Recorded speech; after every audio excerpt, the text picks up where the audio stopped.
Shows the true definition of what friendship is. It's not just the high of highs, it's the lows, it's holding each other accountable. Fans had differing opinions on the much-awaited Netflix two-part premiere of Outer Banks' fourth season. Here are my opinions on this most recent installment as a fan of the series.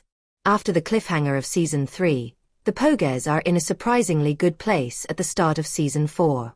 The Pogues have finally received recognition for their treasure hunting abilities after receiving a portion of the riches from El Dorado. Before they are urged to become involved in yet another treasure hunt, they have established their own company and built a home for themselves. Here is where the story begins to fall apart. This season's narrative seems completely unrelated to prior seasons. The Royal Merchant and Denmark Tanny served as a unifying theme for the first 3 seasons. This has little to do with the Blackbeard plot, which instead appears like a ridiculous way to make the Pogues seek for treasure once more. As the story hooks grow less and less rooted in reality in the latter seasons, this problem becomes more noticeable. It was a startling and significant development when Groff was introduced as JJ's father and the season's primary enemy. He is a fearsome figure who is prepared to resort to violence in order to achieve his goals. His murder of JJ seems to be the culmination of all of JJ's intense family issues from the 3 previous seasons. Regretfully, the group of mercenaries who acted as lesser adversaries were annoying. The individuals themselves weren't really memorable antagonists, and the British accent was annoying. Considering how well-developed Ward's villainy was over the course of 3 seasons, I believe the writers found it difficult to fill the vacuum created by Ward's passing. In Season 5, we'll have to see how Groff fared. One of the main narrative aspects of the season was JJ's passing.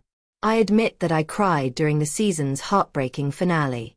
It is noteworthy as well because it calls into question the main protagonist's alleged safety. The characters have always been able to get out of perilous circumstances when they have been put in them. The stakes for Season 5 are significantly higher now that this trend has been broken.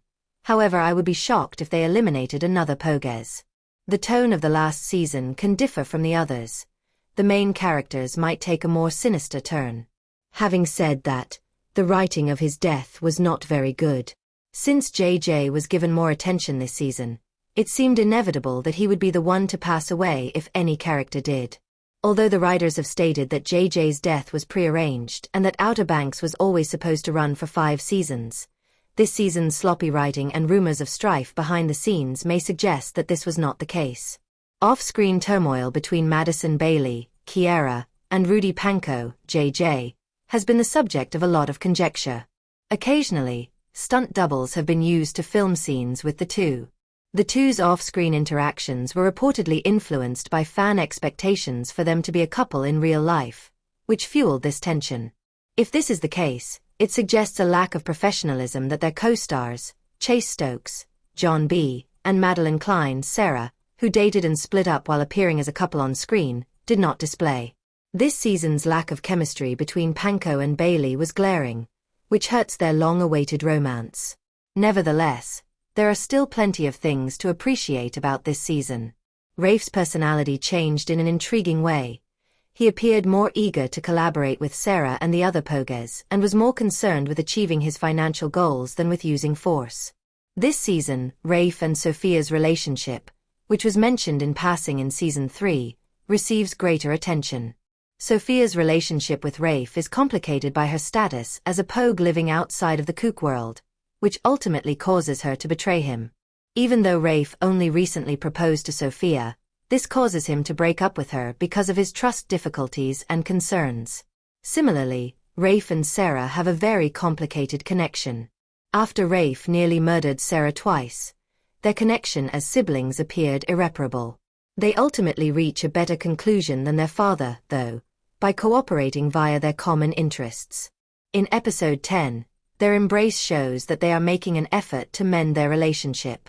Even though it was a touching moment, I couldn't help but wonder, where are Wheezy and Rose?